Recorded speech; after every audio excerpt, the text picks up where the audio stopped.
ya, karena berada di atas doang. Tapi kalau kata fi, ya, fi huruf fi itu maksudnya dia di dalamnya, mustaqirruna, dia berada di dalamnya, dia tinggal di sana, khaliduna fihi, selamanya dia di sana. Jadi kata fi itu tidak sederhana, ya huruf fi itu dia mengandung makna, dia mustaqir, dia stay di sana, mustaqirruna, dia akan menjadi tempat tinggalnya di sana.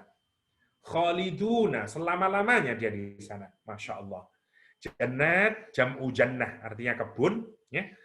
Jadi dia bukan hanya mendapatkan satu surga, tapi dia banyak dapat surga. Fi jannat, Masya Allah. Fi jannat. Fi jannatin, Quran menggambarkan wa'uyun. Ya, ini sangat simpel, ya, karena tujuannya bukan untuk apa namanya, hanya sekedar mengkontraskan, karena itu penjelasan tentang surga tidak detail di sini, hanya menjelaskan wal uyun, ya.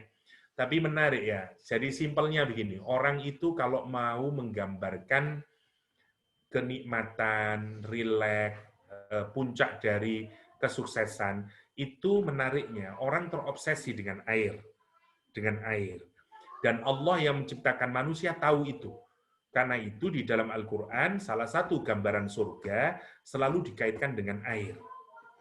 Gini, bayangkan ya, orang itu kalau mimpi, katakanlah tanyalah kepada anak usia 30-40 tahun, setelah dia sukses, menjadi CEO, jadi orang, kalau dia suruh gambarkan, gambaran kenikmatan yang paling tertinggi di dunia, dia suruh gambarin, mimpinya begitu. Dia beli rumah, menghadap ke pantai, dengar desiran ombak, atau dia akan punya rumah, villa yang lihat ada suara apa air terjun dan segala macamnya. Jadi itu memang mimpi manusia yang bisa digambarkan. Jadi kita ini terobsesi dengan air. Karena itu gambaran ketenangan, dengar suara gemericik, sampai Allah memang menaruh di dalam diri kita. Nah, kenapa Al-Quran tiba-tiba begitu menjelaskan surga dikaitkan dengan uyun, ya, atau mata air? Karena itu. Karena sebenarnya obsesi tertinggi dari kenikmatan yang bisa dibayangkan oleh manusia itu sangat dekat dengan air. Karena itulah orang-orang kaya itu kalau enggak pantai, ya gunung yang ada embun, ada air, dan segala macam lah, fountain dan segala macamnya. Ya, itu enggak bisa dihindari. Mau bukan hanya orang Arab yang enggak punya sungai, hatta orang Amerika pun begitu, hatta orang Indonesia pun begitu. Ya, karena itu kita bikin water flow, bikin kolam, bikin karena kita terobsesi dengan air, Oke. Lah uyun itu menarik. Uyun dari kata ainun, ya. Ainun artinya mata air sebenarnya. Jadi ain itu sebenarnya mata air. Lah, Ustadz, kenapa mata kok disebut dengan ainun? Gini, orang Arab itu sangat terobsesi dengan air. Kenapa? Ya, tentu saja karena dia adalah daerah gurun pasir. Karena itu mata air itu dianggap sebagai simbol dari kebahagiaan, ketentraman, kesenangan. Sebenarnya sekali lagi ya, seperti yang saya jelaskan, bukan hanya orang Arab, sebenarnya semua manusia begitu. Tapi lebih spesifik orang Arab karena dia tinggal di daerah gurun pasir. Maka orang Arab menyebut semua yang menyenangkan hatinya disebut dengan air.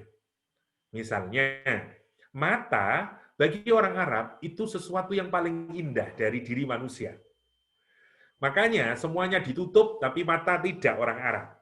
Karena itu mata disebut dengan ain. Bidadari dalam Al-Quranul Karim juga disebut dengan ain. Ya, lawan jenis kita nanti ya disebut dengan ain. Hurun ain misalnya. Jadi menggunakan ain. Ya, itu maksudnya. Jadi apa yang disebut dengan mata air di sini, para ulama berbeda pendapat. Tapi kalau saya singkatkan, saya menyukai pendapat dari Imam Qurtubi yang menyatakan bahwa dia menghubungkan sesungguhnya mata air itu kalau di surga adalah yang ada 4 itu di surah Muhammad ayat 15 ya. 1 mata air tawar mimma'in ghairi asin. Ya, mata air sumber mata air tawar yang tidak berubah rasa dan baunya. Yang kedua, anhar atau sungai atau mata air dari susu. Lam yataghayyar ta'muhu, yang rasanya tidak berubah.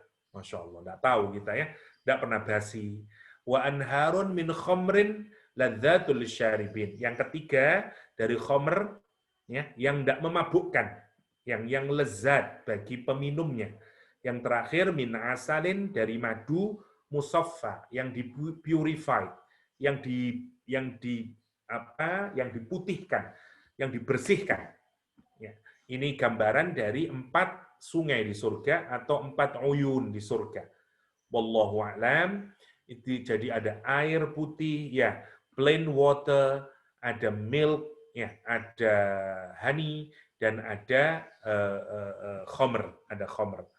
Nah, sementara sumber-sumber mata air yang lain, sebagaimana yang kita baca di surat Mutaffifin, atau di surah Al-Insan misalnya, ya ada kafur, ada zanjabil, ada salsabil, ada tasnim, ini semuanya juga nama mata air.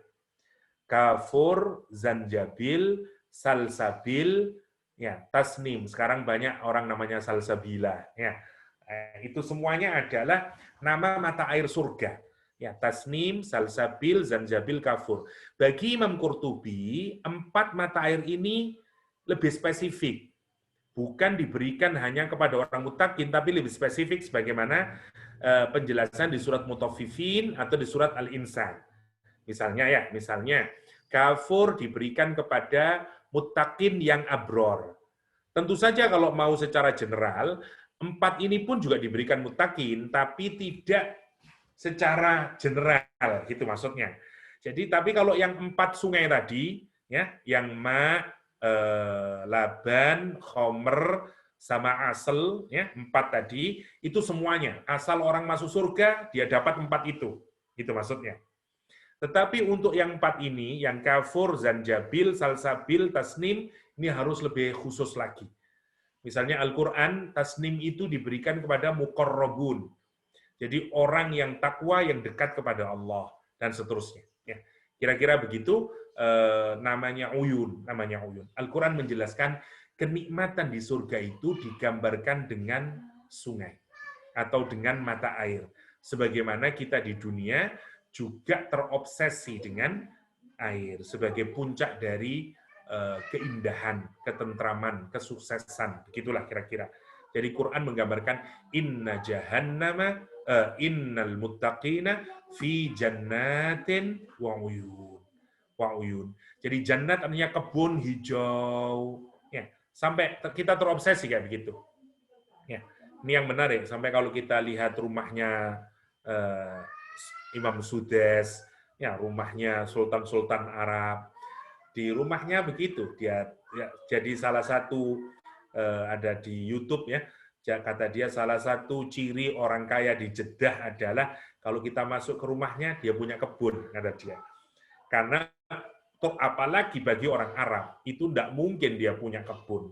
Sudah susah, maka kalau ada orang Arab yang punya kebun di rumahnya, wah dia pasti super kaya raya. Dan itu menunjukkan gambaran dari prestasi, status, ketinggian dan segala macamnya. Terus ada airnya, wah itu makin ya ini itu yang digambarkan Al-Quran dengan jannatin wa uyun. Ya, jadi memang Quran hanya menggunakan 2 kata untuk menggambarkan kenikmatan surga, tapi sebenarnya itu adalah gambaran paling puncak dari obsesi dan keinginan manusia. Ustaz, apakah memang kenikmatan paling tinggi di surga itu adalah jannat sama uyun? Misalnya, yang hijau-hijau sama air. Enggak. Tentu saja. Di ayat-ayat yang lain nanti kita dapatin ada kenikmatan-kenikmatan yang lain yang jauh lebih dahsyat. Quran misalnya menggunakan kata ridwanullah, keridhaan Allah, atau juga menggunakan kalimat nadrah atau melihat liqa Allah, melihat Allah SWT. Atau Al-Quran juga menggunakan kalimat waziyadah, tambahan, macam-macam. Kenapa? Karena tidak bisa dilukiskan. Lalu kita belum mengerti.